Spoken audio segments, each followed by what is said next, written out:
برادران ملت اسلامی، السلام علیکم ورحمۃ اللہ وبرکاتہ۔ الحمد للہ وکفا وسلام علی حبیبہ المصطفیٰ، اما بعد فاعوذ باللہ من الشیطان الرجیم، بسم اللہ الرحمن الرحیم۔ واما بنعمت ربک فحدث، صدق اللہ مولانا العظیم۔ بارگاہ رسالت معاب صلی اللہ علیہ وسلم میں درود پاک کا ہدیہ پیش کریں۔ اللہم صلی علی سیدنا و مولانا محمد معدن الجود والکرم وآلہ واصحابہ الکرام وابنہ الکریم وبارک وسلم صلاۃ دائمۃ سرمدا ابدا۔ وقت کافی زیادہ ہو چکا ہے، بیان کرنے کا وقت نہیں ہے، اب جماعت کا وقت قریب ہو چکا ہے۔ چونکہ میں کافی دور سے آپ کے پاس آیا اور بیچ میں ٹریفک کے مسائل بہت زیادہ تھے، بہرکیف ہمارے حصے میں آج کے دن جتنا بھی وقت یہاں اللہ نے لکھا ہے اتنا ہم گزار کر کے جائیں گے انشاءاللہ۔ بس ایک بات عرض کرنا چاہوں گا کہ آج 15ویں شعبان المعظم ہے، ہماری زندگی کے سالوں میں سے ایک نئے سال کی شروعات ہے۔ حدیث پاک میں ملتا ہے کل کی رات اللہ تعالیٰ فرشتوں کو سارے معاملات تقسیم کر دیتا ہے، بندوں کے متعلق کیا کیا چیزیں سال بھر میں ہونے والی، اور فرشتوں کو سارے احکام بتا دیے جاتے ہیں۔ اس میں سے بسا اوقات ایسا ہوتا ہے کہ کسی کی موت لکھی گئی ہوئی ہوتی ہے اس سال، لیکن وہ بندہ شادی کی تیاریوں میں مصروف ہے۔ کسی کے 2 مہینے 3 مہینے کے بعد زندگی کے خاتمے کا عنوان لکھا گیا ہوگا، لیکن وہ اپنے بزنس پلان کر رہا ہوگا، وہ سفر کی تیاریاں کر رہا ہوگا۔ ہم میں سے بھی کسی کو معلوم نہیں کہ کل کی رات ہمارے لیے کیا حکم اللہ نے فرشتوں کو دیا ہے۔ اگر زندگی باقی ہے تو دعا کریں کہ اللہ تعالیٰ خیر و برکت والی زندگی عطا فرمائے، نیکیوں والی زندگی عطا فرمائے۔ اور ایک اہم بات جو آج سب جگہ گردش کر رہی ہوتی ہے، سرکولر ہوتی ہے، وہ یہ ہے کہ ہر بندہ اپنے اپنی غلطیوں کی معافی دوسرے سے مانگ رہا ہوتا ہے۔ اور یہ اس لیے بھی ہے کہ سب نے شاید یہ حدیث سنی ہوگی کہ ان بڑی راتوں میں اللہ تبارک و تعالی سارے بڑے گناہوں کو معاف کر دیتا ہے، لیکن چند لوگ ایسے ہیں جو ان راتوں میں بھی معاف نہیں ہوتے۔ ان میں سے ایک بندہ وہ ہے جو لوگوں کے تعلق کو ختم کرتا ہے، قطع تعلق کرنے والا۔ بھائیوں میں نفرت ہے، بھائی اور بہن میں نفرت ہے، باپ اور بیٹے میں نفرت ہے، رشتہ داریوں کو توڑا ہوا آدمی، اس کے لیے بھی کہا گیا اس رات میں اس کی بھی بخشش نہیں ہے۔ اور دوسری چیز یہ ہے کہ جو ہم گناہ کرتے ہیں اس کی 2 قسمیں ہیں، 2 قسم کے گناہ ہیں۔ کچھ گناہ وہ ہیں جن کا تعلق صرف اللہ سے ہے، اللہ جب چاہے معاف فرمائے گا۔ شراب پیا، زنا کیا، غلط کاریاں کیا، جھوٹ بولا ہے، یہ سارے گناہ وہ ہیں جس کی معافی اللہ سے ڈائریکٹ کی لی جائے گی۔ اس کو کہتے ہیں حقوق اللہ۔ اللہ تعالیٰ کریم ہے، اکرم الاکرمین ہے، جب چاہے اپنے بندوں کو معاف فرما دے۔ لیکن کچھ گناہ ایسے ہیں جن کا تعلق بندوں سے ہے، کسی کا مال ہڑپ لیا ہے، کسی کا حصہ دبا لیا ہے، کسی کو گالی دیا ہے، کسی کو مارا ہے، یہ سارے وہ گناہ ہیں جن کا تعلق بندوں سے ہے، ان کو حقوق العباد کہا جاتا ہے۔ اور یہ گناہ زیادہ ڈینجر ہے، حقوق اللہ سے زیادہ ڈینجر حقوق العباد ہے، کیونکہ حدیث پاک میں ہے اللہ سے متعلق جو گناہ ہے وہ رب تعالیٰ جب چاہے معاف فرمائے گا، لیکن جو بندوں سے ریلیٹڈ ہے اللہ فرماتا ہے جب تک بندہ بندے کو معاف نہیں کرتا اللہ نہیں معاف فرمائے گا، اللہ معاف نہیں فرمائے گا۔ حضور پاک صلی اللہ تعالیٰ علیہ وسلم نے صحابہ سے پوچھا سب سے غریب آدمی کون ہے، تم جانتے ہو سب سے مفلس آدمی کون ہے؟ حضور صلی اللہ علیہ وسلم نے صحابہ سے پوچھا تو صحابہ نے کہا اللہ کے نبی زیادہ جانتے ہیں۔ آقا کونین صلی اللہ علیہ وسلم فرماتے ہیں سب سے زیادہ غریب قیامت کے دن وہ نہیں جس کے پاس پیسہ نہیں، مال نہیں، نیکیاں نہیں، وہ نہیں، بلکہ میرے آقا فرماتے قیامت کے دن ایک بندہ ایسا ہوگا جس کی نمازیں بھی بہت تھی، صدقات و خیرات بھی بہت تھے، حج بھی کیا تھا، زکوٰۃ بھی دیا تھا، عمرے بھی تھے، نفل عبادتیں بھی تھی، اس کی بہت نیکیاں لے کر کے آیا تھا، لیکن جس وقت وہ عدالت الہی میں پیش ہوا تو کئی لوگ کھڑے ہو گئے، ادھر سے ادھر سے آئے، رب تعالیٰ سے کہنے لگے مولا یہ نیک تو بہت ہے، نمازیں اس کی بہت ہے، حج بھی کیا ہے، عمرے بھی کیا ہے، لیکن میرے پیسے بھی دبا کر رکھا تھا۔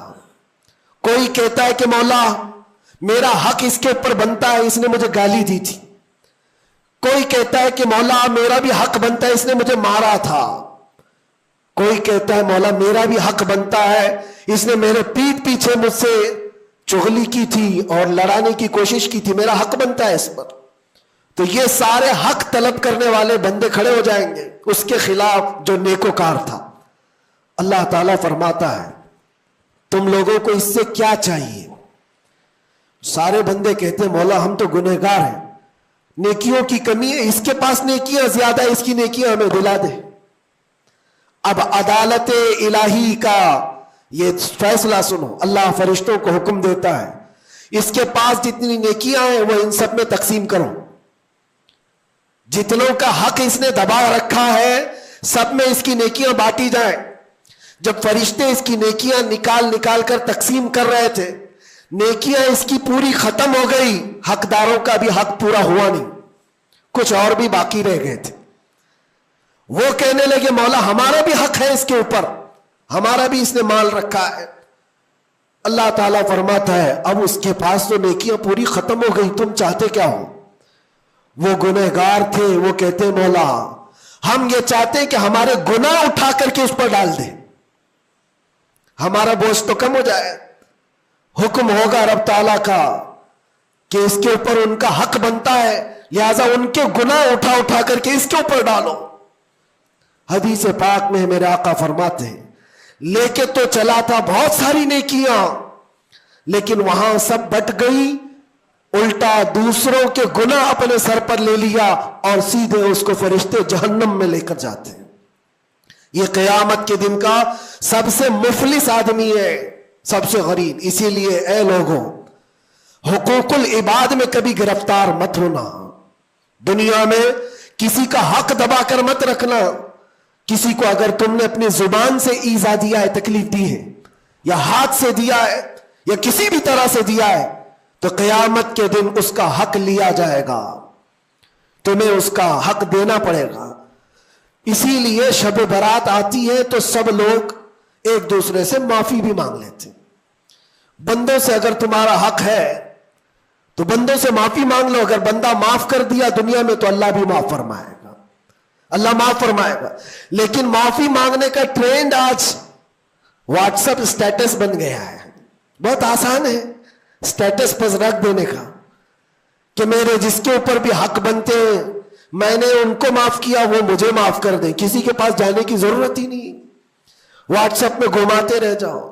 کیا اسی کو معافی مانگنا کہتے ہیں؟ معافی مانگنے میں آدمی کو جو انا ہے، جو تکبر ہے، جو شیطان اسے گھمنڈ دلاتا ہے، اسی توڑنے کے لیے تو اللہ نے معافی مانگنے کا حکم دیا کہ جاؤ تم اپنے اس بندے سے معافی طلب کرو جس کے پاس جانے میں تمہیں شرم آ رہی ہے۔ اپنے نفس کو توڑو، اپنے انا کو ختم کرو، اپنے تکبر کو مارو۔ تمہاری بہن کا کوئی حق باقی تھا تو تم اگر یہ سوچتے ہو اس کے پاس کیسے جاؤں، وہ تو چھوٹی ہے، میں اتنا بڑا ہو گیا ہوں، کیا بہن سے بھی معافی مانگوں گا، میں چھوٹا ہو جاؤں گا؟ قدر کرو، آج تمہارے پاس وقت ہے، یہاں تھوڑی دیر کے لیے چھوٹا ہونا اچھی بات ہے۔ قیامت کے دن جب تمہارے گلے میں توق ڈال دیا جائے گا گناہوں کا تو اس وقت مدد کے لیے کوئی نہیں آ سکے گا۔ اس لیے میرے عزیزوں حقوق العباد میں گرفتار کبھی نہ ہونا۔ اللہ کے نبی صلی اللہ علیہ وسلم کے پاس ایک جنازہ آیا، حضور صلی اللہ علیہ وسلم جب جنازہ پڑھاتے تھے تو پہلے پوچھتے تھے اس پر کسی کا حق باقی ہے، کسی کا اس پر کوئی لینا دینا باقی ہے؟ جنازہ صحابی کا ہے، جب جنازے کے پاس کھڑے تھے تو ایک صحابی آگے بڑھتے اور کہتے یا رسول اللہ 2 درہم میرے اس کے اوپر باقی ہے اور یہ مر گیا, دیا نہیں مجھ کو, 2 درہم قرضہ اس کے اوپر میرا باقی ہے. حضور پاک صلی اللہ علیہ وسلم نے کیا فرمایا جانتے؟ صلو علی صاحبکم ولا اصلی علیہ, اے لوگو تم چاہو تو اس کا جنازہ پڑھ لو, میں نہیں پڑھوں گا. حضور پیچھے ہٹ گئے. 2 درہم کا صرف قرضہ باقی تھا جن کا انتقال ہوا, اور حضور نے فرمایا میں جنازہ نہیں پڑھوں گا. سوچو آج 2 درہم کا بوجھ بھی کتنا بڑا ہوتا ہے. جنازہ رکھا ہے, حضور پیچھے ہٹ گئے. پھر ایک کوئی صحابی آگے بڑھتے اور کہتے یا رسول اللہ صلی اللہ علیہ وسلم, ان کی جانب سے ان کا قرضہ میں ادا کر دوں گا. حضور نے فرمایا کب تک ادا کرو گے؟ کہا کل کی مغرب سے پہلے میں ادا کر دوں گا. اللہ کے نبی نے ان سے وعدہ لیا اور اس کے بعد پھر اس صحابی کی نماز جنازہ پڑھائی.